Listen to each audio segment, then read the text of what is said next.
how aging can harm females just like it harms males as well. Ageing जो क्रिया है इसको करने से फीमेल्स को भी कैसे नुकसान हो सकता है, वही नुकसान जो मेल्स को भी एजिंग करने से होता है नो फैप के दौरान। ओके, आप पहले ये थोड़ा बता सकते हैं व्हाट इज एजिंग? तो सर एजिंग जो टॉपिक है इसके ऊपर भी इंटरनेट में बहुत ही कम इंफॉर्मेशन अभी मौजूद है। एजिंग एक्चुअली जो नो फैपर्स होते हैं बीट मेल और फीमेल तब करते हैं जब उनके पुराने संस्कार के द्वारा उत्पन्न हुए क्रेविंग्स उनको सताने लगते हैं और वो इस चीज को भी समझते हैं कि इस एनर्जी को अगर हमने निकाल दिए तो फिर इसके कितने नुकसान है। तो फिर एक कॉमन मिसकॉन्सेप्शन बहुत सारे नो फैपर्स में स्टार्टिंग फेज में ये आ जाता है कि अगर हमने इस एनर्जी को नहीं निकाला और बस थोड़ा अपने आप को सेक्सुअली स्टिमुलेट कर लिया, थोड़ा फन कर लिया पॉर्न के जरिए, इसके जरिए उसके जरिए तरह तरह के जरिए से अपने आप को सेक्सुअली बहुत ही ज्यादा स्टिमुलेट कर लिया, बस उस एनर्जी को अंत में रिलीज नहीं किया, मतलब एक ग्रेटर फॉर्म ऑफ सप्रेशन। तो इस चीज के चलते मेल्स में देखा गया है प्रोस्टेट कैंसर का चांसेस बहुत ही ज्यादा बढ़ जाता है। फीमेल्स में बहुत तरह तरीके की अजीब अजीब बीमारी नजर आते हैं। So age is actually what is more harmful than masturbation.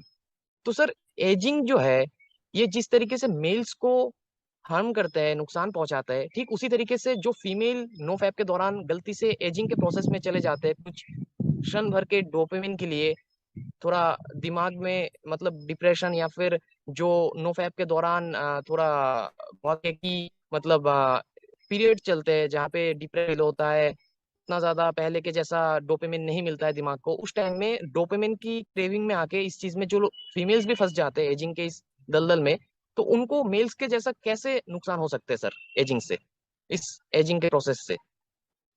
Okay, सबसे पहले तो मैंने एजिंग ये पहली बार सुना। दुनिया कहाँ एडवांस जी कर रही है इतने नए नए टर्मिनोलॉजीज जी लाके, और ये जी जी जी जी। बहुत ही शर्मनाक है। हम्म और हमें शर्म आनी चाहिए एज इंडियंस जो इन सब चीजों को फॉलो कर रहे हैं, अपना रहे हैं, बिकॉज ये वेस्ट वेस्ट से आ रहा है। अब हमारे स्क्रिप्चर से हम्म जो वास्तविक जो नॉलेज है वो वेस्ट गई, और वहां से डिस्टॉर्ट होके, क्योंकि उनको पता नहीं है, वहां से डिस्टॉर्ट होके यहाँ पे हम्म आती है, और यहाँ लोग अपनाते हैं, अपने स्क्रिप्चर्स को नहीं पढ़ते, हम्म डायरेक्ट नॉलेज नहीं लेंगे, प्योर हम्म नॉलेज नहीं लेंगे, डिस्टॉर्टेड नॉलेज हम्म, लेंगे वहां से। हाँ। मैंने पहले बोला था what is this hmm chakra tuning, कुछ कहते हैं चक्रा ट्यूनिंग करनी है, ये करनी है, what is this the hell chakra tuning, hmm कुछ कहते हैं। हम्म अभी जैसे आपने बोला no fap, what is this no fap? Hmm उनका, वो बस हम्म ये सोचते हैं फिजिकली अपनी बॉडी से आपने इजैकुलेट नहीं किया, you are brahmachari, you are celibate. No, you are not.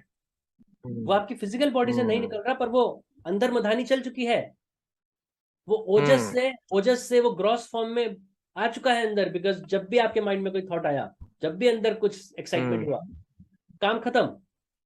अब वो वापस ओजस हम्म में नहीं जाएगा, अब वो अलग हो गया, अब वो हम्म कभी ना कभी निकलेगा आपकी बॉडी से, चाहे आपके सोते हुए हम्म निकले, चाहे सीवियर केसेस में क्या होता है, सोते हुए भी नहीं, सीवियर केसेस में आप यूरिन करते हैं, यूरिन के साथ वो निकलता है इन सीवियर केसेस।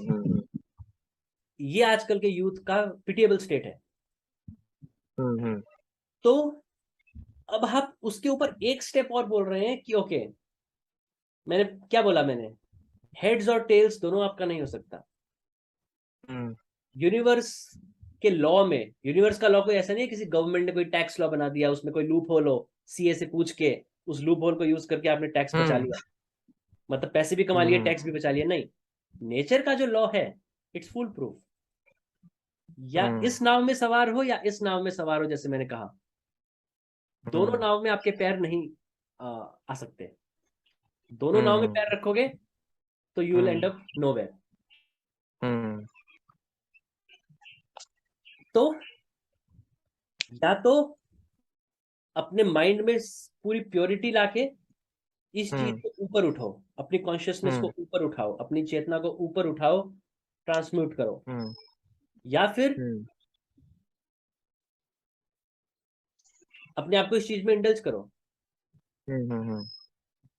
जो जो आपकी कॉन्शियसनेस से अंदर से आवाज आती है। पर अगर ये कहना नहीं नहीं इसको मैं शरीर से निकालूंगा तो मुझे लॉस हो जाएगा, पर मजा लेना है मुझे, because I am slave of my senses, dopamine, that is justification.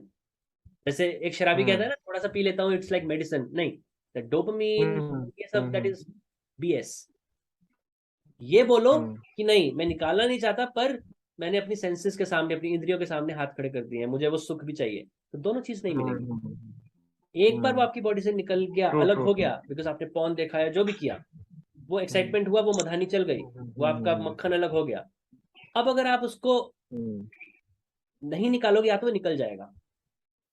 और हम्म कभी कभी क्या होता है, जब वो निकलता भी है अपने आप, तो पूरा नहीं निकल पाता, क्योंकि आपने अपने आप को हम्म अननेचुरल वे में एक्साइट किया, मधानी चली, हम्म वो पूरा नहीं निकल पा रहा है। हम्म तो क्या होता है, आपकी बॉडी हम्म का वो जो चैनल होता है, हम्म सेमिनल बैग्स वगैरह, वो जो चैनल होता है आपका, उसमें हम्म गड़बड़ आनी स्टार्ट हो जाती है, and that leads to prostate hmm cancer in males. और फीमेल्स में भी अलग अलग बीमारी हम्म है। तो हम्म या तो मेंटल प्योरिटी का रास्ता अपनाइए, या फिर दूसरा रास्ता आप खुला करिए, बीच में नहीं। क्योंकि now you are confusing your inner self कि क्या चाहिए आपको। आप हाँ भी नहीं हो, आप वहां भी नहीं हो, आप दोनों साइड में कहीं भी नहीं हो। तो उसके हार्मफुल इफेक्ट बहुत ज्यादा होंगे आपकी फिजिकल बॉडी पे। आपकी डिजीज डेवलप्स होंगी, डिजीज डेवलप होंगी, नर्वस ब्रेकडाउन होना आसान होगा कईयों का। मतलब हर किसी की बॉडी में अलग अलग सिम्टम्स निकलेंगे, but it is very very harmful.